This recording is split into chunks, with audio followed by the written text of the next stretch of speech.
Prince Carl Philip is about to finish his relatively calm period of parental leave following the birth of his daughter Ines, and will return to active duties in the Swedish royal household. His wife, Princess Sofia, the mother of 4 children, is still recovering after childbirth, however.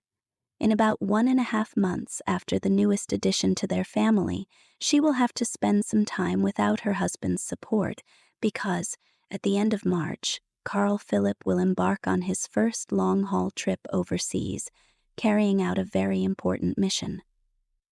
In Sweden, as is well known, care for family and respect for traditions are intertwined with the willingness of the royals to modernize and engage in public initiatives.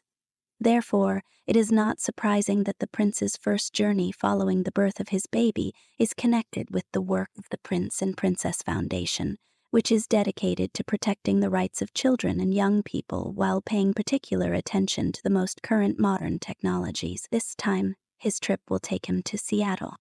If a business trip to the United States seems to be quite a major event, then the rest of the spring for the prince also promises to be equally busy.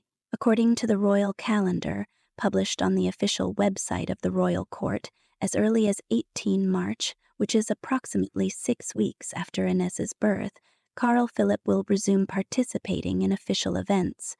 He will attend a board meeting of the Prince and Princess Foundation at the Royal Palace. It is known that there will be several such public events, as the schedule of the Swedish royals is usually planned several months in advance.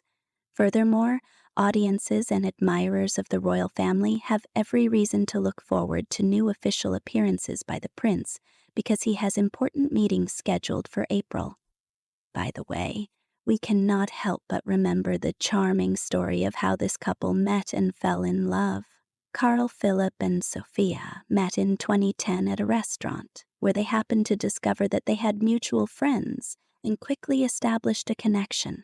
In fact, that encounter was the starting point of their romance, and later of a beautiful wedding that had the whole of Europe talking. Sofia, when recalling that moment, calls her husband her best friend and emphasizes that she discovers new virtues in him every year. The couple began living together in 2011, and the official announcement of their engagement followed in June 2014.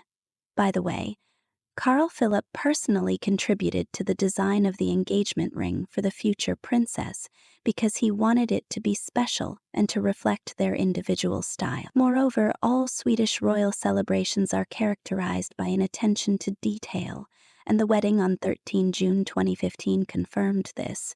An unforgettable ceremony, a carriage ride, 21 salvos in honor of the newlyweds, everything took place with royal splendor.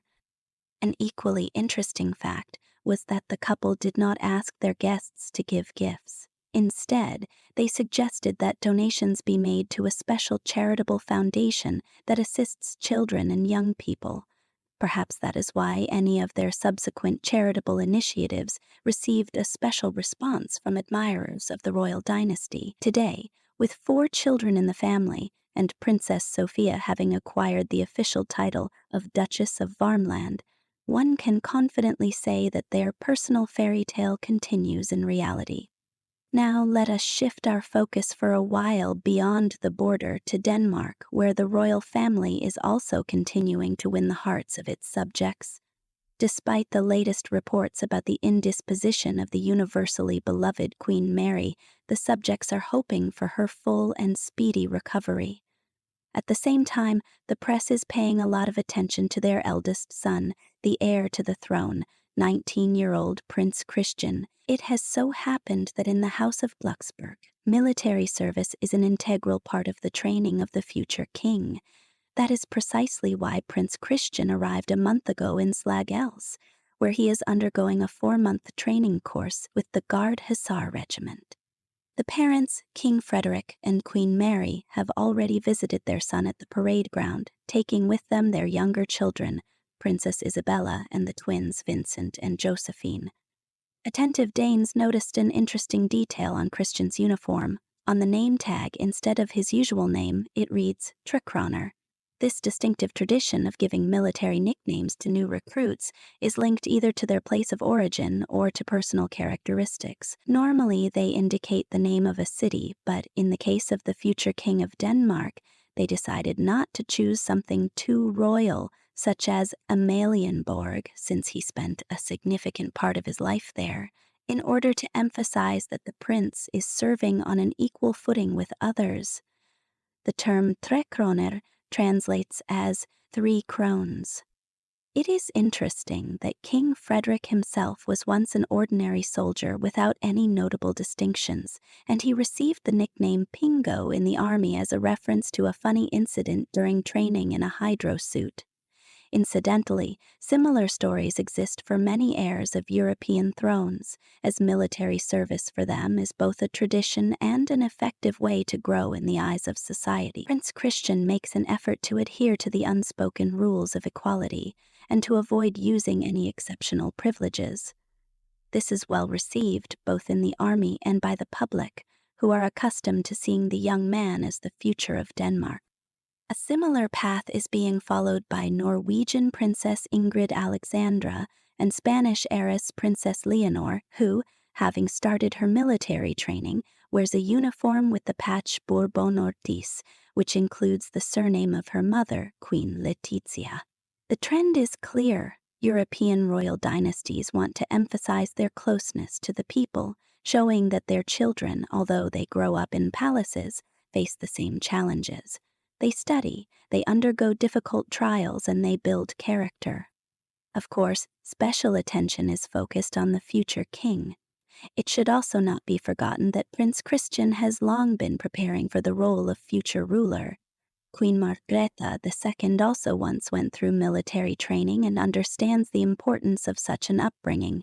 Queen Mary, who is originally from Australia, brings a fresh perspective to the royal family and has already done much to strengthen the monarchy's popularity among new generations.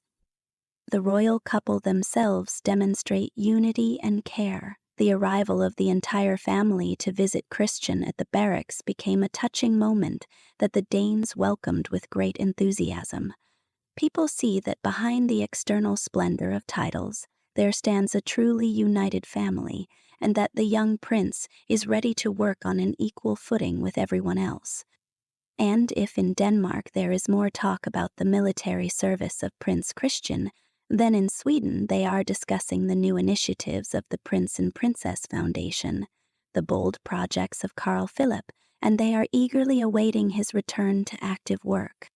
Each of them has a busy schedule full of friendly events, international visits, and of course, family responsibilities. In the end, both the Swedish and Danish royal families continue to set an example of how to combine traditions with the new reality. Although monarchs are traditionally associated with history and the splendor of ceremonies, they do not fall behind the times, managing to pay attention to charity, education, and health. So while Prince Carl Philip is packing his bags for Seattle, Prince Christian is perfecting his discipline and military bearing at the parade ground in Slagelse, and Queen Mary is regaining her strength. All that remains for us is to follow the next steps of these representatives of the Scandinavian monarchies. After all, who better than the young heirs and charismatic representatives of the royal houses to continue the age-old traditions and to bring something modern into them so as to continue to amaze admirers of royal families around the world?